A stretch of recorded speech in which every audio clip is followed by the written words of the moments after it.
Les saludo, muy queridos hermanos.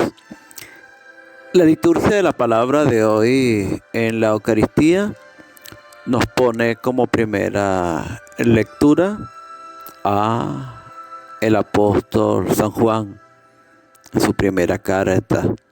Lo fundamental allí es que no nos dejemos engañar. El apóstol nos expone cómo el vivir siendo hijo de Dios es contradictorio e incompatible con el mal, con el pecado.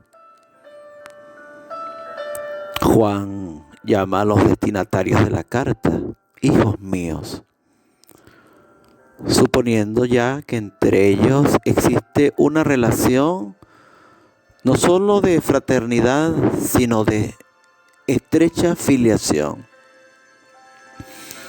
El autor nos presenta una confrontación entre la luz y la oscuridad, entre el bien y el mal, entre Cristo y el anticristo.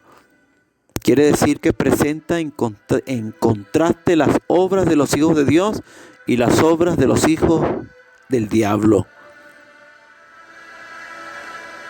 a cual partido pertenecemos, al de Dios o al de Satán. Pues se nos conocerá a quién pertenecemos por las obras que realizamos. Es por ello que el texto de hoy comienza con la exhortación a no dejarse engañar.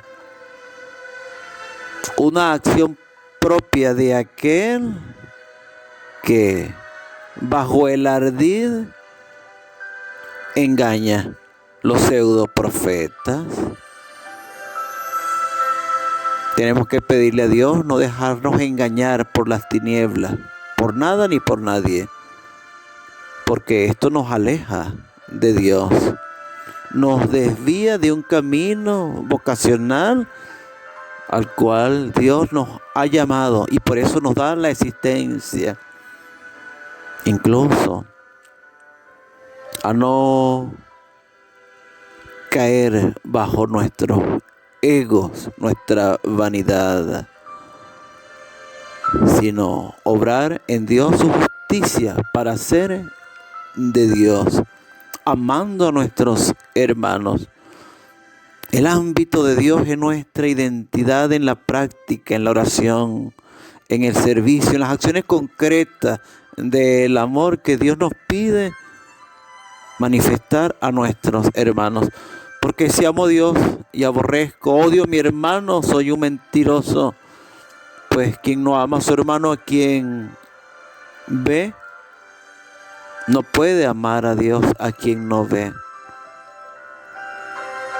Debo amar a mi hermano porque es el que está más cerca, es mi prójimo.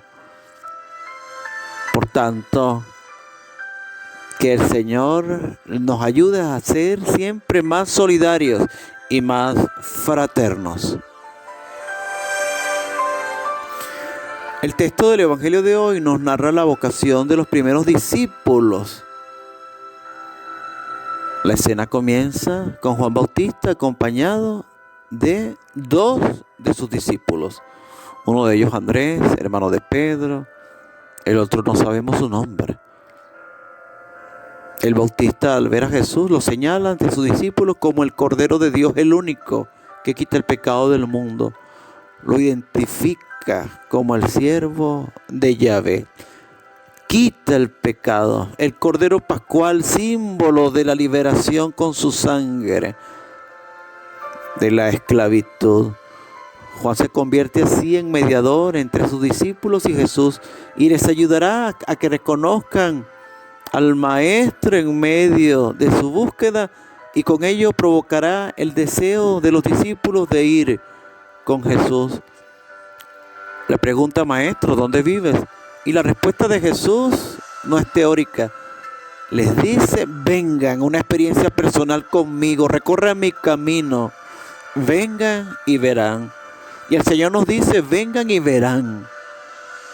para ese encuentro íntimo con Él desde el amor, la espiritualidad, la llamada de sus primeros discípulos. Ellos identifican la voz del Señor y van con Él. Nosotros debemos mostrar también al Señor a nuestros hermanos para que caminen como nosotros con Él y hagamos todo el bien posible en su servicio, porque Jesús nos llama y porque es el único que vive y reina por los siglos de los siglos. Amén.